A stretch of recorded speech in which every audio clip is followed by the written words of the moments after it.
Hey guys, it's Katrina.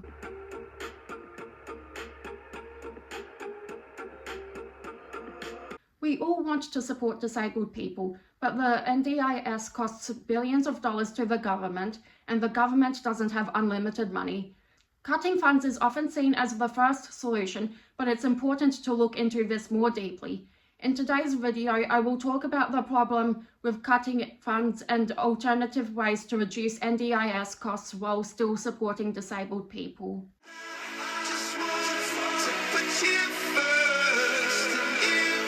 Parents and carers. Disability and low income are not mutually exclusive. 14.2% of Australians were below the poverty line in 2022 to 2023. This means some families of autistic children would be navigating both disability-related support and financial pressure at the same time.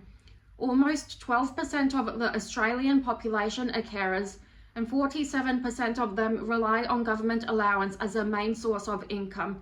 Therefore, the NDIS cuts would impact a lot of people.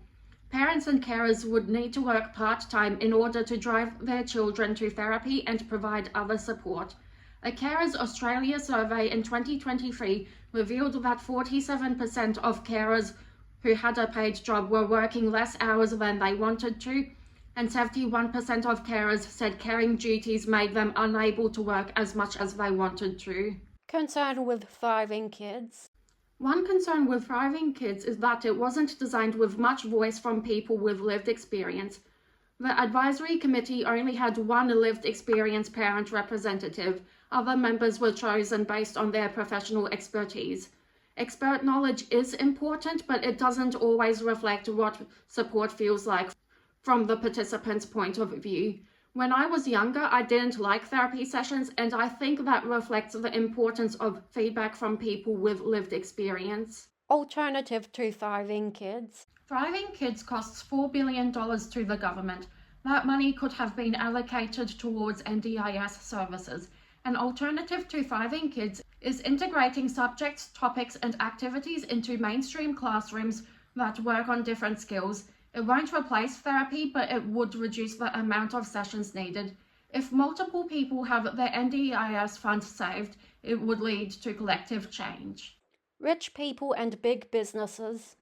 Disabled people are more likely to face unemployment and financial disadvantage, making funding cuts hit harder. Instead of focusing on reducing support, the government could look at where revenue comes from. One idea is to tax rich people and large businesses. They have a lot of financial flexibility. Many disabled people don't. Credit to Senator Jordan Steele John because he was the one who mentioned this, and I agree with him. Individual impact of cutting funds. Cutting funds won't save money, it would just lead to more problems. If someone had to pay full price for their weekly psychologist appointments, it would be expensive. They might stop going in order to save money, but then they would stop receiving support. Without NDIS funds, there would be no access to disability-based social groups leading to loneliness. For example, in Perth, there's an organisation called Spectrum Space which provides non-clinical social groups for autistic people of all ages. When I was a teenager, I didn't know about Spectrum Space and I didn't have any friends outside of school.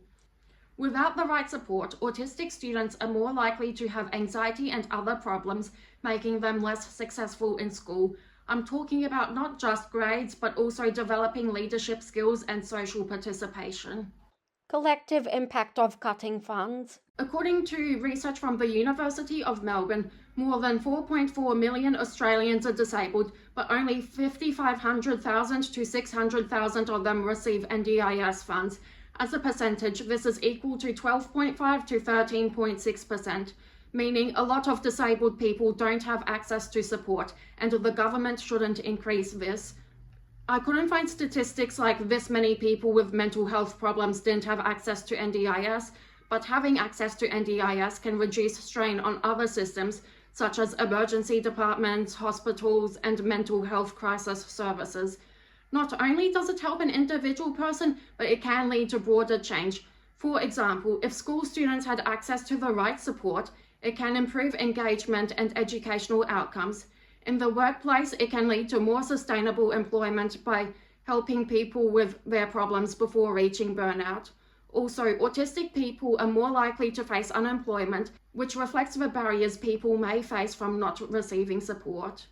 Thanks for watching. Make sure to like and subscribe, and check out my other social media, which is linked below.